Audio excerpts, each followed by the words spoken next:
kita nggak pernah punya catatan pribadi, saya hari ini kemana, potensi risikonya berapa gitu ya.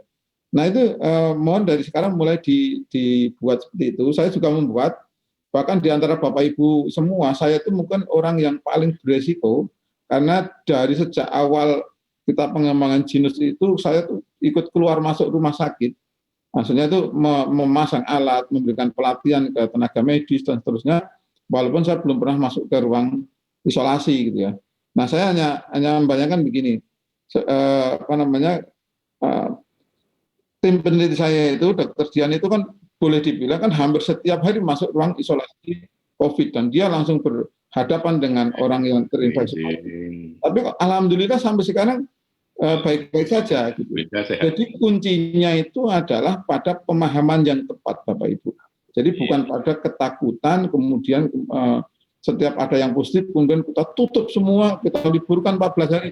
Menurut saya ini nanti akan kontraproduktif dengan kegiatan yang seharusnya begitu. Jadi menyikapi hal ini menjadi sesuatu yang sangat-sangat penting menurut saya. Gitu ya. Baik. Itu dari aspek yang apa namanya. Jadi nanti Bapak Ibu kalau ngersain nanti banyak bacaan seperti jurnal-jurnal begini ya. Ini jurnal-jurnal yang termasuk baru. Kemudian nanti bisa kita share kalau dibutuhkan. Apa namanya, untuk baca-bacaan gitu. Jadi penting bagi kita untuk memahami hal seperti itu. Gitu. Kemudian bagaimana dengan rapid test antigen? Jadi kalau tadi PCR tadi akurasi itu baru. Jadi hari pertama, kedua, ketiga terpapar itu akurasinya tuh masih rendah sekali, atau boleh dibilang negatif palsunya itu masih hampir 100%. Baru hari ketiga sebenarnya itu sudah turun, negatif palsunya turun menjadi kira-kira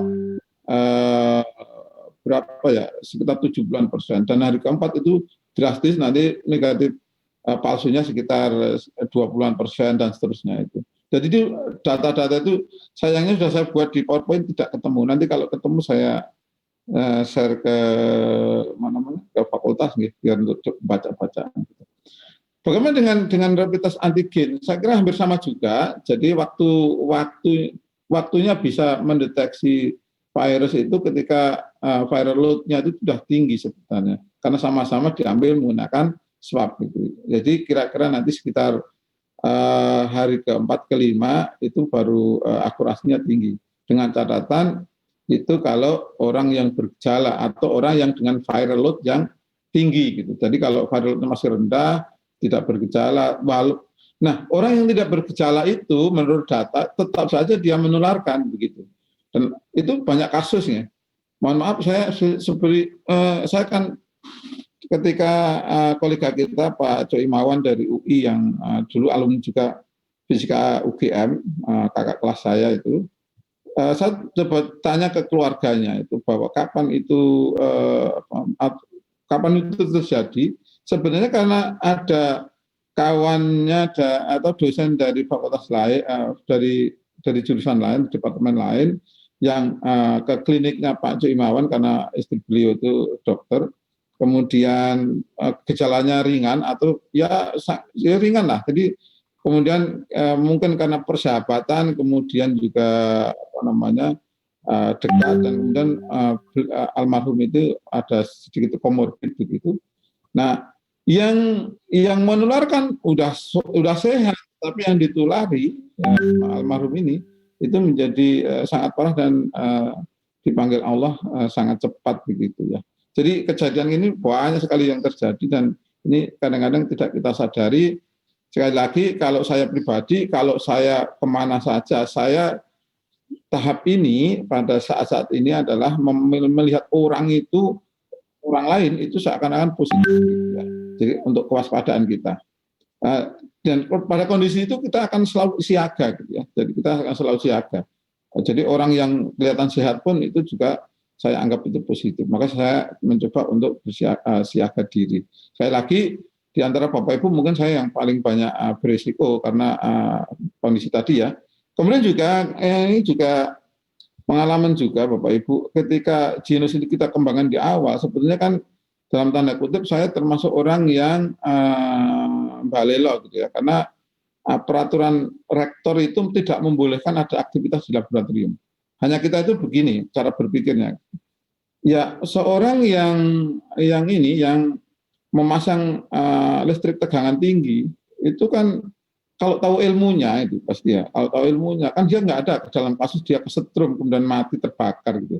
Seperti itulah kira-kira. Sehingga kita mengasumsikan itu karena sifat-sifat virus kita sudah sedikit tahu bagaimana dia berada, kemudian menempel di mana, kemudian juga apa kapan dia inaktif, kapan dia aktif, dan sebagainya, penularannya bagaimana, sebagainya. Saya kira itu perlu sikap-sikap bijaksana seperti itu agar kita tetap produktif, tetapi sehat. Nah, kira-kira seperti itu, Bapak Ibu, gambarannya. Nah, tadi saya baru sampai di swab antigen, kemudian PCR ya. Jadi timeline-nya itu menjadi penting sekali, Bapak Ibu. Jadi bukan hanya sekedar oh ini apa ini ya kapan kan gitu. Jadi nah Jinos ini menurut data hasil uji kita, uji diagnostik dan yang terakhir ini memang membuktikan bahwa kalau tadi antigen dan PCR tadi itu mendeteksi pada hari keempat, kelima dan seterusnya. Kemudian kalau Jinos itu pada hari kedua terpapar, gitu ya. Jadi hari kedua terpapar itu nampaknya walaupun viral load-nya masih rendah, kelihatannya atau nampaknya ini baru asumsi ya.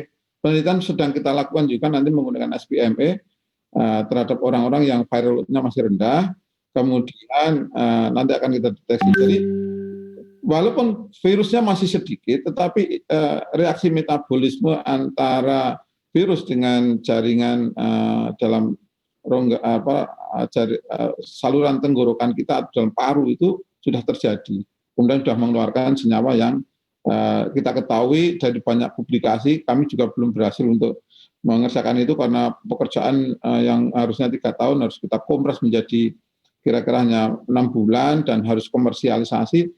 Maka ini pekerjaan yang bagi saya juga melelahkan, tapi juga gimana lagi gitu ya. Jadi artinya begini,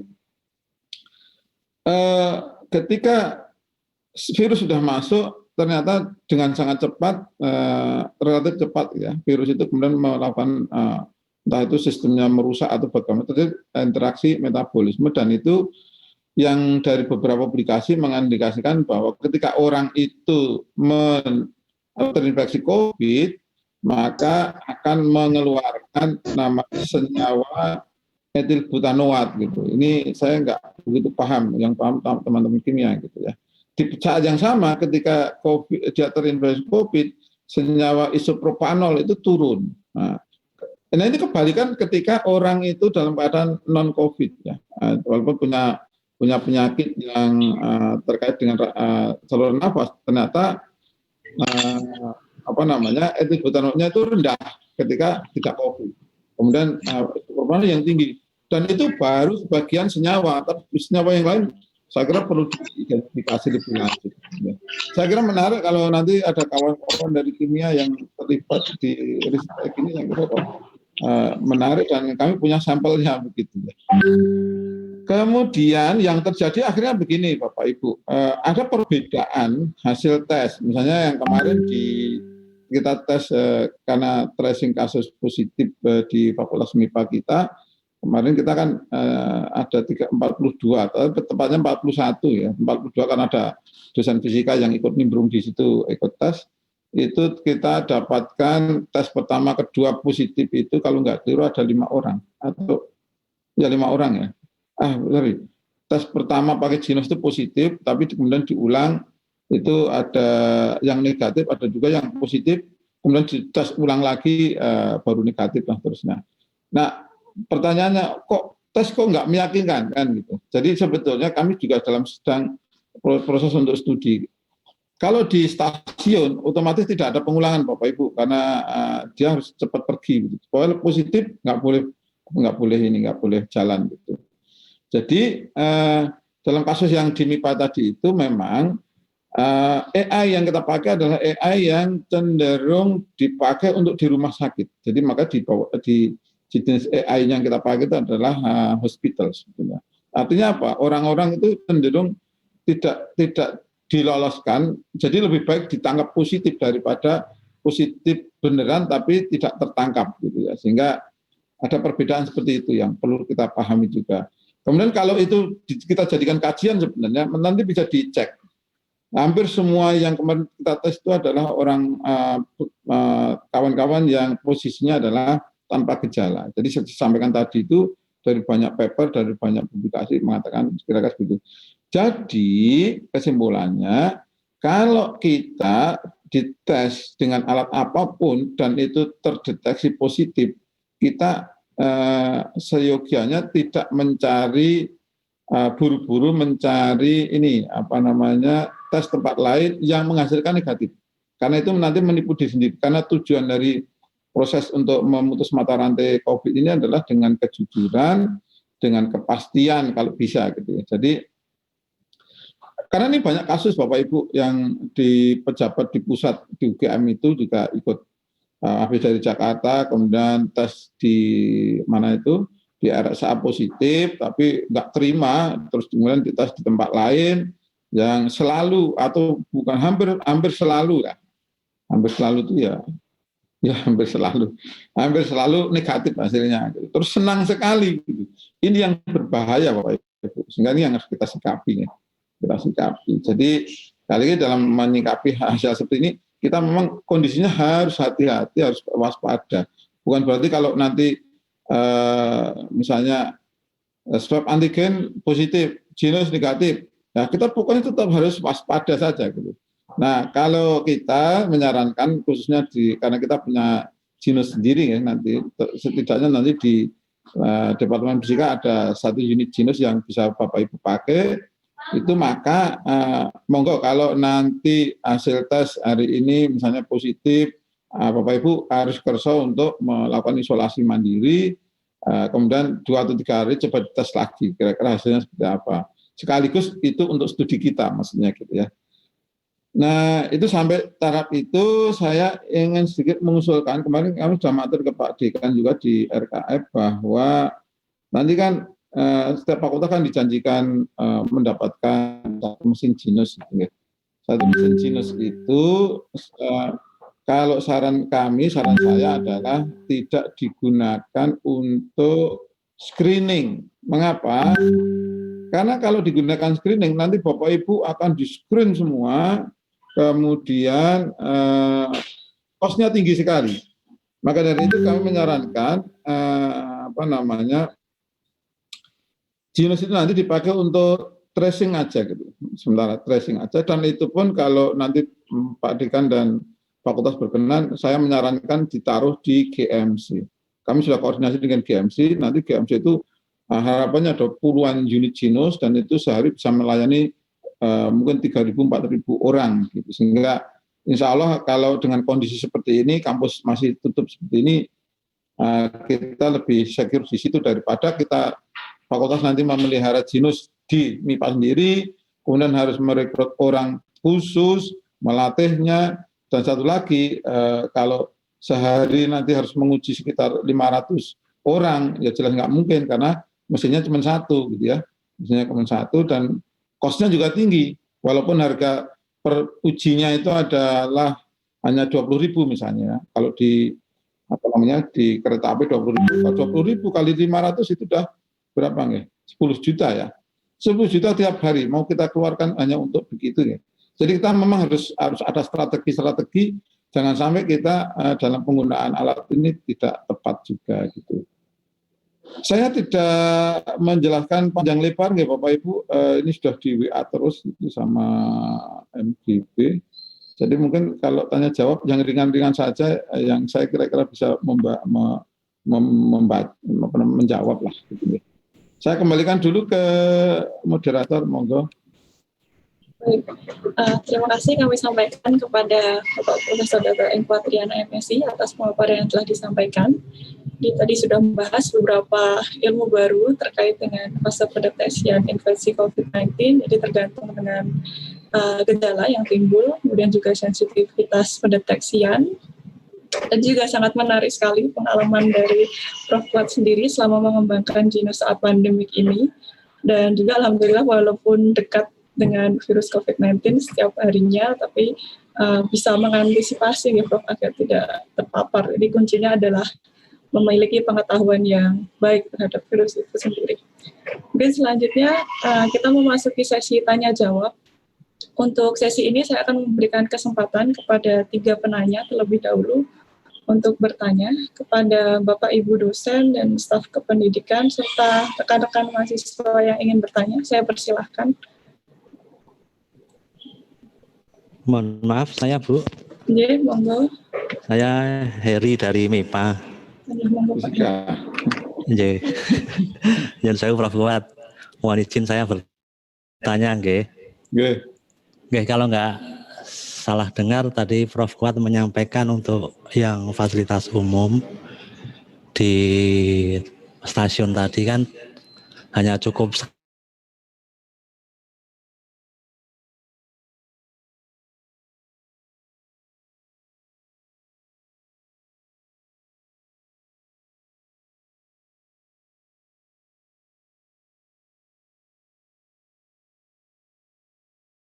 kan juga bahwa yang terdeteksi positif itu kan belum tentu positif juga. Dan juga efek sosialnya kalau yang sudah di apa ya yang diklaim positif itu kan juga besar Pak Kuat. Jadi mungkin ada kemungkinan juga seseorang yang diklaim positif itu bisa stres ya kalau dia tidak punya edukasi yang baik tentang COVID ini ya Pak ya. Jadi tidak menutup kemungkinan bahwa orang ini bisa sakit bukan karena COVID-nya atau bahkan bisa meninggal karena stres bukan terkait COVID itu, gitu Pak. Nah ini bagaimana Prof Kuat menyikapinya seperti ini? Langkah-langkah apa yang harus dilakukan agar pasien yang terdeteksi positif meskipun belum tentu positif itu tidak mengalami hal seperti itu? Terima kasih Prof Kuat. Waalaikumsalam. Waalaikumsalam warahmatullahi wabarakatuh. Saya jawab langsung Bu Tia biar saya nggak lupa. Jadi memang ini regulasi dari Kementerian Perhubungan, Mas Heri, sehingga saya tidak bisa melakukan intervensi. Di KAI itu sudah ada SOP-nya. Kalau positif itu bagaimana? Yang pertama uang dikembalikan, ya uang dikembalikan. Yang kedua ide dari masa pandemi itu memang jangan bergerak. Gitu. Bahkan di KAI pun sudah mengandung jangan banyak bergerak. Artinya kalau kira-kira sakit jangan bepergian, kira-kira. Atau kalau kira-kira tidak pengen tertular, jangan bepergian. Bahkan KAI seperti itu. Sehingga idenya orang yang bepergian itu adalah orang yang sehat. Maka yang diurusi bukan orang yang kalau nanti terdeteksi positif terus suruh pulang, itu memang tinggal sekarang edukasi Mas. Betul tadi. Sehingga kalau sampai kemudian stres terus meninggal, saya kira kok enggak. Sekarang COVID itu sudah menjadi sahabat kita semua. Kalau tetangga kita misalnya terkonfirmasi positif, ya kita saling membantu kan, faktanya kan begitu. Kalau dulu kan sampai di blok gangnya ditutup, orang nggak boleh masuk dan sebagainya. Sekarang itu enggak. Kalau kita dari dulu seperti model-model begitu, ya kita tidak akan bisa memutus mata rantai COVID ini. Gitu. Kalau pendapat saya sih gitu sih Mas, jadi kita ya harus tahu sedikit ilmu-ilmu begini agar kita juga tidak tidak selalu gagap dan kemudian panik gitu ya. Mungkin segera saya tambahkan juga ketika KPTU MIPA kemarin ditutup, kemudian banyak kawan-kawan teknik juga dosen bertanya, Pak di Departemen Fisika gimana tutup? Nggak usah gitu. Karena ini akan terjadi terus-menerus Bapak Ibu. Dan kita itu harus adaptable, kita harus paham gitu ya. Yang dibutuhkan nanti adalah bagaimana agar misalnya ini kan penyakit apa itu namanya? Penyakit kerumunan sebetulnya. Penyakit kerumunan itu penyakit yang kalau ada lebih dari satu orang, kalau kita sendirian aman sebetulnya. Karena lebih dari satu ada potensi, lebih dari dua lebih potensi lagi. Maka yang dibutuhkan adalah lebih pada bagaimana kita mengatur pertama jumlah orang yang hadir. Yang kedua adalah sirkulasi udara. Sirkulasi udara yang sangat penting. Nah saya melihat di Departemen Fisika sendiri misalnya di bagian utamanya itu kan justru semua mengandalkan AC ya. Karena dulu desainnya nggak pernah membayangkan ada virus. Tapi alhamdulillah di ruang ketua departemennya itu jendelanya bisa dibuka lebar-lebar, saya nggak pernah ngidupin AC gitu. Ya ini salah satu strategi, jadi mungkin kita harus mulai berpikir begitu. Dan ini sebenarnya kalau kita di MIPA ini mulai bisa membaca adanya peluang berinovasi sebenarnya, mari kita berinovasi bagaimana membuat semacam HEPA filter yang bisa dipasang di atas begitu, kemudian atau di samping atau di mana, yang itu nanti bisa menghisap virus biar tidak saling menularkan gitu ya. Jadi kebiasaan kita itu kan sebaiknya memang selalu ketika ada masalah kita memikirkan inovasinya apa gitu. Ini saya kira menarik. Dan itu saya buktikan dulu kira-kira 2 minggu yang lalu ketika saya langsung di ruang kerjanya Pak Menhub di Jakarta. Wah, indah sekali. Jadi beliau kan habis pernah terpapar juga kan, dan sudah sembuh, dan kemudian di ruangan itu banyak dipasang ini HEPA filter yang dengan mesin penyedot yang mungkin agak bising sedikit, tetapi insya Allah itu secara logika ya itu lebih sehat dibandingkan dengan udara dengan sirkulasi yang tidak memadai. Saya kira itu Mas Heri ya dan Bapak Ibu sekalian yang saya pahami. Monggo Bapak Ibu. Saya. Maturun Prof. Kuat. Nyun sewu, kalau saya nanya satu lagi aja boleh nggak? Nggak dituntaskan karena ini masalah yang bersama juga. Gini, Prof. Kuat gini, memang edukasi tentang COVID kan sudah banyak ya, baik itu lewat pamflet, poster maupun di media massa itu sudah banyak ya. Cuman kadang-kadang tuh kalau saya baca tuh para pakar tuh bahkan bertentangan di media massa, itu ada yang betul. Ya banyak yang bertentangan gitu. Ya saya sebagai masyarakat awam itu kan jadi bingung malahan. Ini sebenarnya mana yang harus saya percaya gitu loh. Akhirnya ya banyak orang awam yang terus bahkan ada yang luweh-luweh, bahkan ada yang paranoid juga ada. Nah itu itu bagaimana kita harus menyikapinya dan memilih. Kita masih itu tugas kita semua di lingkungan kita, maka kita harus banyak baca. Jadi jangan main di WA saja gitu. Kita di WA tapi nggak pernah baca.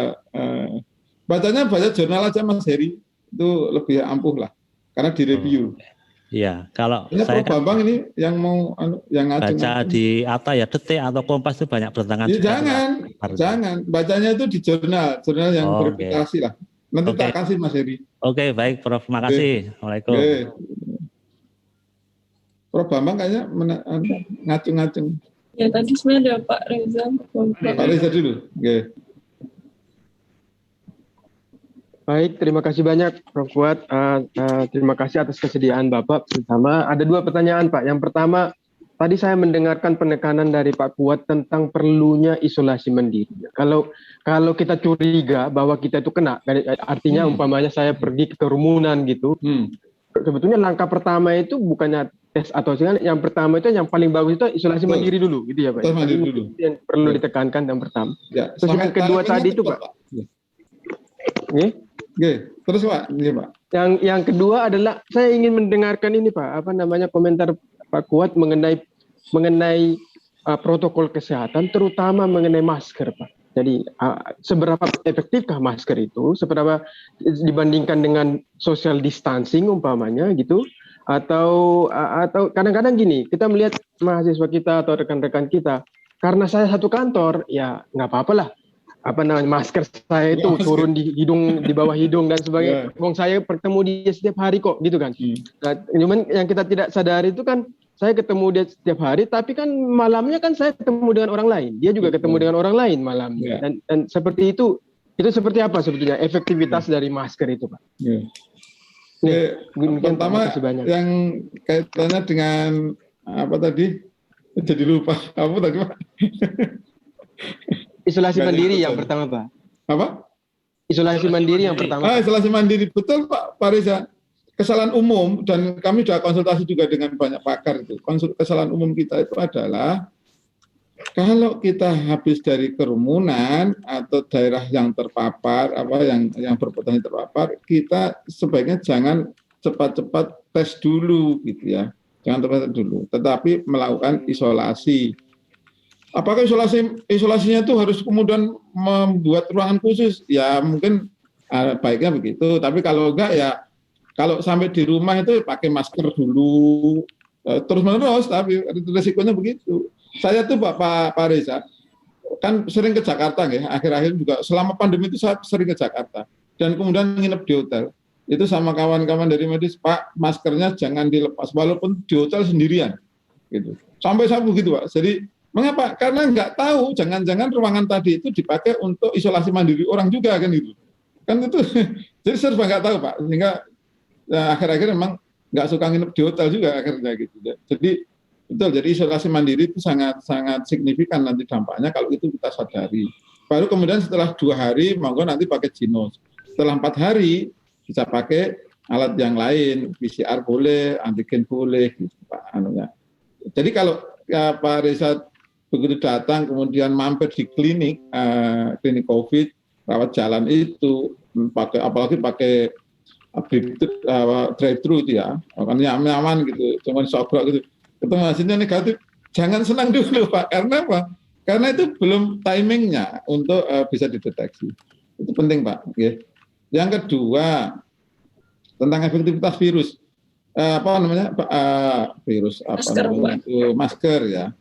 Ini saya juga menarik kalau saya bicara masker itu kawan-kawan IPA nggak ada yang riset masker ya.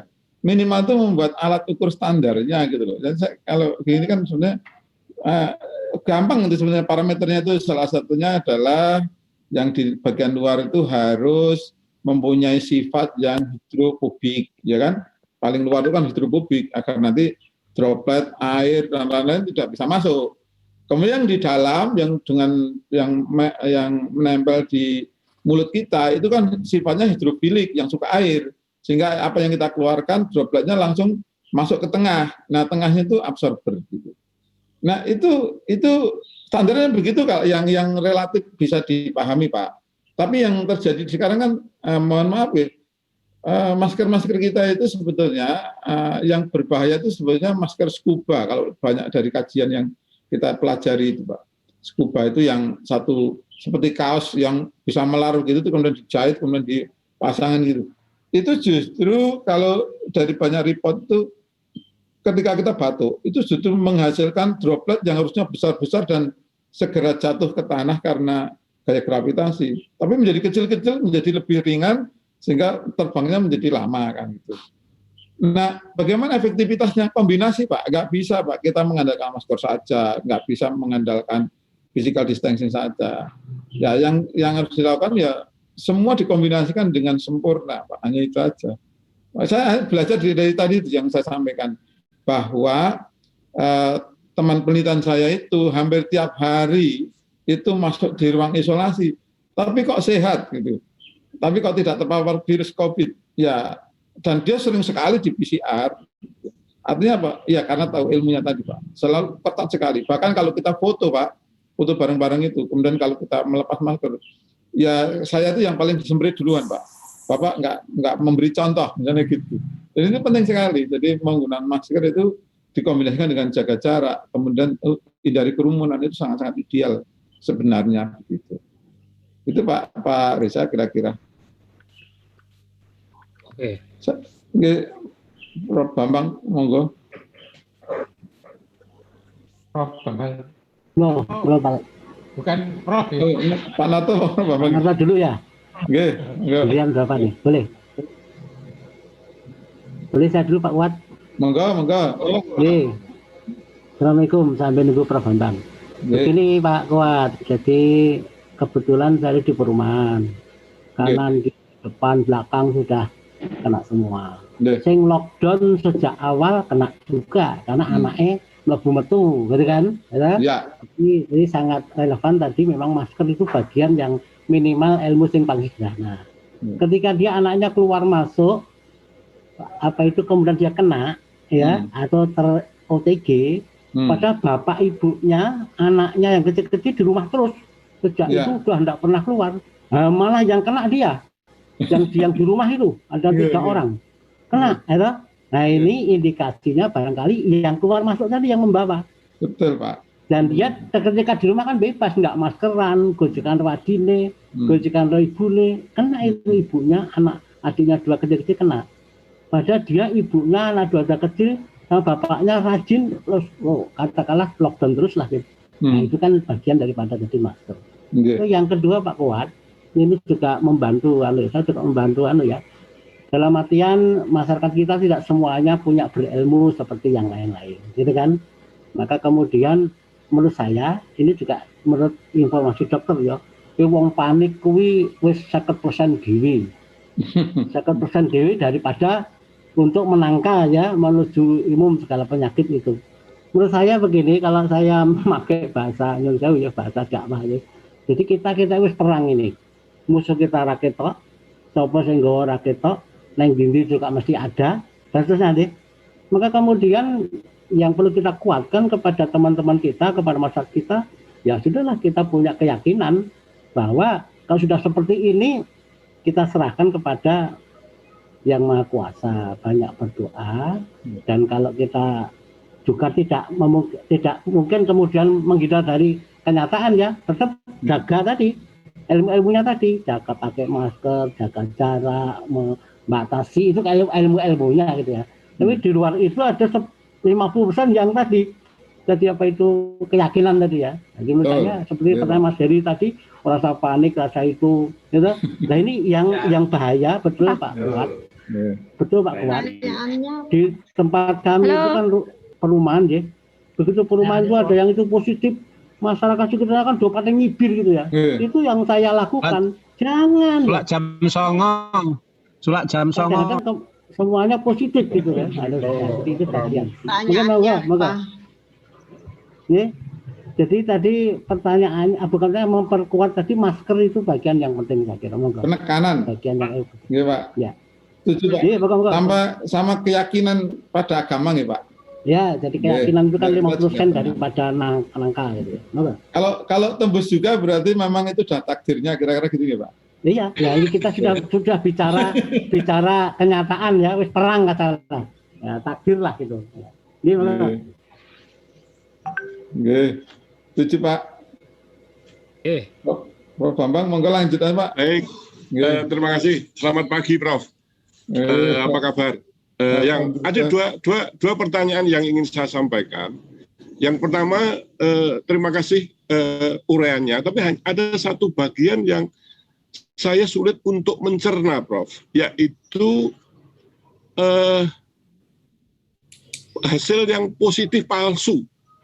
Itu apa maksudnya positif palsu itu? Dan apa yang harus dilakukan oleh seseorang yang setelah dites dengan genus itu hasilnya positif palsu? Itu yang pertama. Yang kedua, alhamdulillah ini booming di mana-mana orang membicarakan tentang genus. Tetapi ada satu keluhan, ini informasi saja buat Prof Kuat dengan tim. Semua orang menyayangkan bagian produksi, Prof. Karena selalu terlambat, kehabisan ini, belum diproduksi, sehingga mungkin tim bisnis Pak Kuat itu harus diperkuat dari sisi produksi, Prof. Terima kasih. Aduh, ini kena.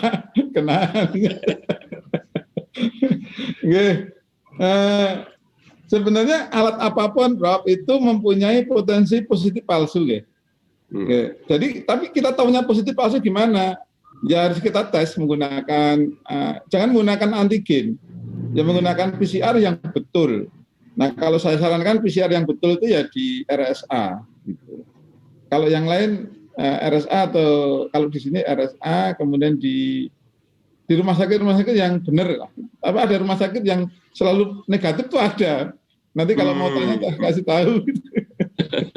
Gitu. Nggak, artinya kalau saya tes kemudian positif palsu, saya harus tes berikutnya gitu, PCR atau antigen itu.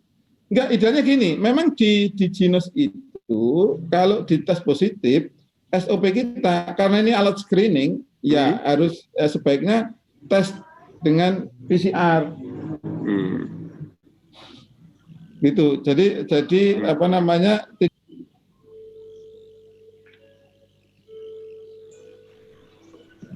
Suaranya tidak ada ya, Mas? Ya, jadi ngapunten ada tamu. jadi anu Pak, apa namanya? Kalau gini aja paling mudah itu nggak? Paling mudah itu. Kalau nanti dengan genus itu positif, kemudian positifnya itu lemah, kita kan punya data itu, probability-nya itu. Nanti saya konsultasi juga dengan Pak Wahyono juga. Jadi kalau probabilitasnya rendah, maka yang kita lakukan adalah intervensi pada daerah mulut, Pak. Jadi biasanya nanti pakai kumur-kumur begitu, kemudian kita istilahnya itu habis kumur, nanti kita 30 menit lagi diulang gitu. Pertanyaan, kok bisa begitu, Pak? Lah ini kan hasil studi kita memang. Iya. Tadi nanti kalau tetap positif, ya sudah, paling aman ya isolasi mandiri. Gitu. Ya, oke.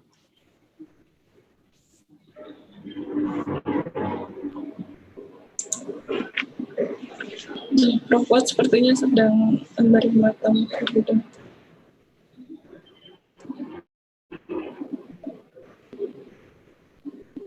Mbak, dimoderatori. Jadi sebenarnya masih ada 2 pertanyaan lagi nya di Halo, Prof. Kuat. Mohon maaf masih di mute, Prof. Ngatur Prof. Bambang, nanti kalau kawan-kawan semua kalau misalnya dites pakai genus positif, nanti intervensi menggunakan kumur-kumur, umumnya begitu, kemudian 30 menit lagi diulang. Kalau tetap positif, isolasi mandiri, hidup dengan tenang di rumah, nyaman, happy, nggak usah panik. Nanti 2-3 hari lagi, kalau nanti di GMC sudah ada, tidak ke GMC, cek lagi, kalau sudah negatif, insya Allah negatif. Oke. Ngaten ya. Kemudian untuk produksi, saya kebetulan tidak ikut di tim bisnisnya, Prof. Maksud saya, Pak Kuat bisa menyampaikan ke tim produksi bahwa yang beredar di masyarakat itu seperti itu. Mau beli mana, kalau ke sana ininya habis, apakah kalau tidak kita bepergian, kita datang ke Tugu boleh, seperti selalu yang keluar, tentu saja tidak terlalu menggembirakan, yaitu habis, nggak ada, belum diproduksi, Pemda Jawa Tengah mau beli, nggak bisa, misalnya seperti itu. Itu kan menurut orang bisnis itu kelemahan itu, Mas. Untuk informasi saja, saya juga baru dapat kabar tadi malam, jadi minggu kedua Februari ini, insya Allah 1.000 unit sudah kita selesaikan, minggu kedua, nanti minggu ketiga, dan terus kita akan terus update begitu. Jadi memang tidak bisa 1 bulan sekali, jadi bertahap tiap minggu berapa gitu. Kendalanya saya kira banyak. Salah satunya adalah ketidaksiapan universitas kalau menurut saya itu. Dari awal itu tidak siap. Kalau dari awal dana emergensi yang bisa dipinjamkan dulu, ya mungkin udah selesai Desember itu udah produksi banyak. Gitu. Nah, monggo nanti Prof. Bambang yang punya akses ke Jenggering Saloka untuk siap. Jadi kita tuh nampaknya kalau ingin hilirisasi produk itu jangan lewat hutang bank atau investor pun juga akan sulit. Investor tuh dengar bahwa genus kalah dengan jengkol itu mundur kok. Begitu. Jadi memang universitas, syukur-syukur fakultas, syukur-syukur departemen kalau punya uang coba alokasikan untuk emergency fund, dipinjamkan bukan diberikan. Ngaten kira-kira Prof. Oke, terima kasih, Prof. Terima kasih Prof. Bambang dan Prof. Kuat. Mohon maaf Prof, mungkin ini selanjutnya memfasilitasi yang dari chat ya. Sudah ada 2 pertanyaan, mungkin singkat saja dari Pak Irwan.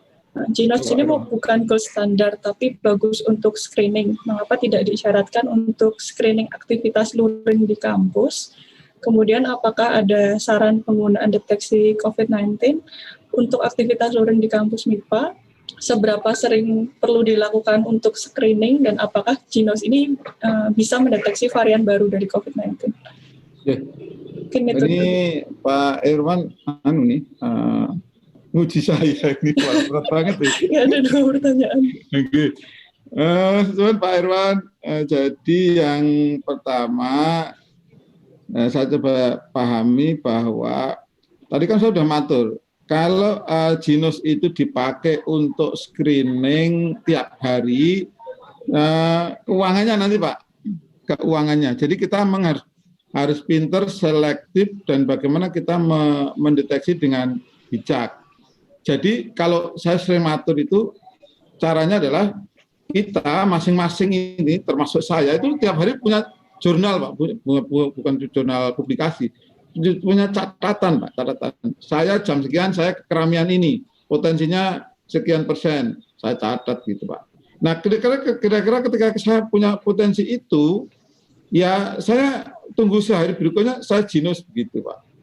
Nah, kira-kira seperti itu. Sehingga nanti kalau model itu bisa kita terapkan, maka ketika nanti Jinos itu sudah ada puluhan unit nanti di GMC, maka saya tinggal ke GMC Pak. Bahwa saya sudah usul ke GMC, jangan 20.000 ya, 15.000 aja kan, 15.000 bayar.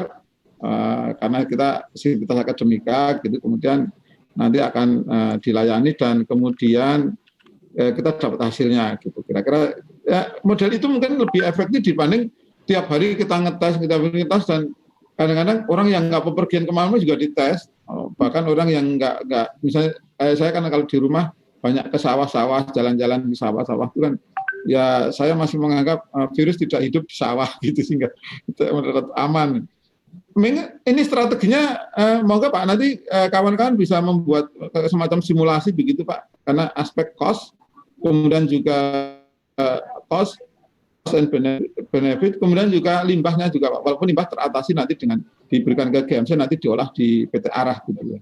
Tapi kalau sekali lagi kalau di MIPA saya nggak menyarankan, kalau dan sudah matur ke Pak Dekan kemarin, nampaknya beliau sangat setuju menitipkan Jinos itu nanti di GMC, dikelola orang-orang di GMC.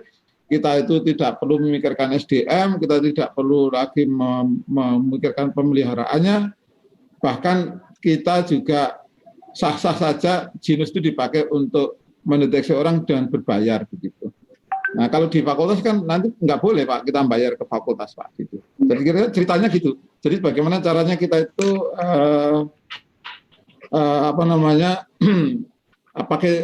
pakai cara yang agak tricky sedikit lah gitu. Ngerti Pak Irwan? Lalu Buat. Ya. Tadi apa lagi ya tadi ya? Yang kedua tentang ini yang Jinos untuk mendeteksi varian baru, apakah sudah bisa atau belum? Problemnya tuh gini Pak, nanti di varian baru itu kan ini kan harus ada riset yang memastikan bahwa betul-betul varian baru dan menginfeksi seorang. Kalau itu sudah ada tekniknya, teknologinya, maka secara kata Pak Wahyono loh, itu kata Pak Wahyono itu nanti bisa ditrainingkan ulang gitu, sehingga nanti whatever itu akan ada varian baru setiap hari ada. Kalau kita bisa mentrainingkan ulang dan itu betul-betul confirm bahwa itu varian baru, ya kata Pak Wahyono AI-nya mampu gitu. Ngerti nggak Pak Wahyono nggak? saya berlindung di Pak Wahyono aja karena bukan ahlinya. Ngerti Pak Irwan? Jadi matur nuwun Prof Buat. Mungkin terakhir ini Prof dari Pak Farudin Nugroho. Jadi di antara dosen teknik dan mahasiswa mungkin terdapat tingkat risiko atau komorbid akibat penyakit bawaan. Nah mungkin jika tidak dilakukan lockdown, perlu informasi yang memadai mengenai keadaan dan tindakan yang akan dilakukan di fasilitas gedung. Jadi agar bisa terhindar dari risiko komorbid tadi. Nah untuk informasinya sendiri apakah ada atau dari fakultas atau univ menyediakan gitu Prof? Ini ideal sekali seperti itu, tetapi menurut saya sampai sekarang saya belum tahu informasi seperti itu terutama di universitas. Jadi kita tuh belum ada informasi mengenai yang dimasukkan Pak Farudin tadi ya. Ya, monggo kita pikirkan bareng-bareng lah apa yang mungkin perlu kita. Sekarang ini penjagaan di gedung ini aja masih di gedung fisika sudah kita tiadakan. Mengapa? Karena juga kawan-kawan kita yang menjaga itu sangat berisiko karena biasa saya lihat sambil guyonan gitu, kalau ada orang datang sambil guyonan, kadang maskernya dipletrek, dan saya pikir ini beresiko. Maka dari itu yang dikembangkan di kimia, kami kalau sudah diperbolehkan untuk mengadopsi, ini nanti matur nuwun Pak Reza, kemarin Pak Reza menyampaikan segera akan bisa diterapkan di MIPA gitu ya Pak Reza ya. Iya Pak. Iya. Oh, Pak Reza ada. Mungkin mengenai pengumuman ini, saat ini sudah ada satgas yang kami bentuk di fakultas dan di unit-unit, dan begitu ada kasus atau apapun itu akan kami secepatnya setelah kami adakan penelusuran, tracing kontak erat dan lain sebagainya, begitu kami menangani itu akan kami sampaikan ke seluruh sivitas akademika kita. Jadi kemudian saat ini sebentar lagi sudah disetujui oleh RKF kemarin mengenai SOP prosedur laku kita mengenai penanganan COVID, kasus suspek dan konfirmasi COVID-19 itu sudah disetujui oleh RKF dalam waktu dekat ini, insya Allah pekan depan awal itu sudah kami undangkan ke seluruh sivitas akademika. Jadi Bapak Ibu akan tahu apa yang akan dilakukan kalau terjadi kasus suspek atau konfirmasi. Mungkin begitu informasi dari kami saat ini, Pak Kuat. Ya, silakan Pak Reza. Terima kasih atas jawaban yang diberikan Prof. dan tambahan dari Pak Reza terkait informasi dari fakultas. Semoga sudah cukup menjawab pertanyaan dari Pak Farudin Nugroho. Baik Bapak Ibu yang saya hormati dan rekan-rekan mahasiswa, mohon maaf ini Prof. Kuat cuma bisa sampai jam 9 dan waktu sudah menunjukkan jam 9 lebih.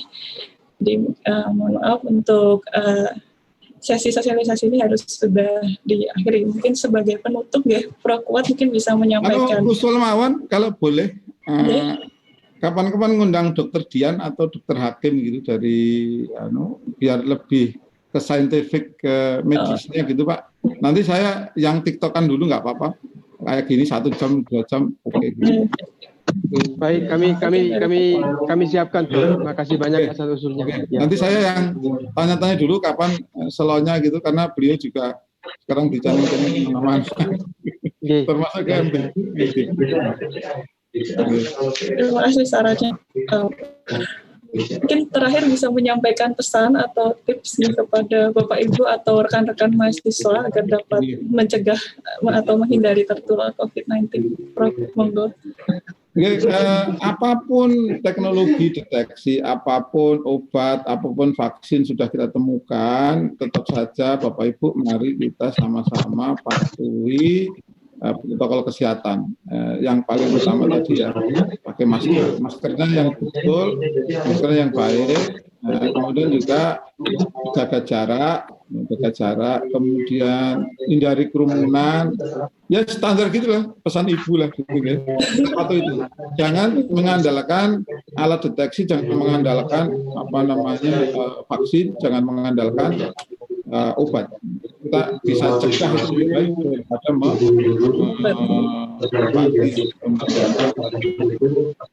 mudah-mudahan semuanya sehat, Bapak Ibu semuanya. Pak Trikuntoro enak daharinya, monggo dilanjutkan gitu kan. Jadi sekaligus kami mohon pamit nggih, Bapak Ibu sehat sedaya. Nanti kita lanjutkan dengan dokter betulan nggih. Kalau sudah waktunya nanti kita pas kita sampaikan ke Pak Arisa. Kami mengucapkan terima kasih banyak kepada Profesor Quatriana yang telah memberikan pemaparan dan juga berdiskusi pada acara sosialisasi kali ini. Bapak Ibu dan rekan-rekan mahasiswa sekalian, demikianlah acara sosialisasi tentang COVID-19, pendeteksian dan pencegahan penularannya pada pagi hari ini. Semoga dengan adanya sosialisasi ini dapat menjadi bentuk antisipasi untuk pencegahan penularan COVID-19. Sebelum kami akhiri, saya selaku moderator, mohon maaf apabila terdapat kesalahan atau kata-kata yang kurang berkenan selama memandu sesi inti. Akhirnya saya tutup sesi inti pada hari ini. Terima kasih. Wassalamualaikum warahmatullahi wabarakatuh. Selanjutnya acara saya kembalikan ke Mbak Yai. Warahmatullahi wabarakatuh. Baik, sekali lagi kami sampaikan terima kasih kepada Profesor Dr. Quatriana yang telah meluangkan waktu di tengah-tengah kesibukan Bapak, namun pagi ini berkenan untuk memberikan pengetahuan atau sharing tentang bagaimana pendeteksian, pencegahan, dan penularan COVID-19. Dan kami juga menyampaikan terima kasih kepada Mbak Diah Kusumaning Putri MCS yang telah berkenan untuk memandu sesi ini. Baik, Bapak-Bapak dan Ibu-Ibu serta teman-teman mahasiswa yang saya hormati, dengan demikian berakhir sudah acara sosialisasi tentang COVID-19, pendeteksian dan pencegahan penularannya, dan semoga acara ini dapat lebih memberikan pemahaman tentang apa yang harus kita lakukan untuk mendeteksi dan mencegah penularan virus corona atau COVID-19 yang sedang mewabah di negara kita dan negara lainnya. Selanjutnya kita akan memasuki acara yang terakhir, yaitu penutup. Dengan mengucap syukur, alhamdulillah, saya akhiri acara ini dan mohon maaf apabila ada kesalahan dan kekurangan saya dalam membawakan acara. Salam sehat, selamat beraktivitas. Saya akhiri sekian. Wassalamualaikum warahmatullahi wabarakatuh. Waalaikumsalam warahmatullahi wabarakatuh. Tetap sehat, Prof. Kuat, semangat. Azan, Pak. Matur nuwun Pak Kuat, matur nuwun Pak Kuat.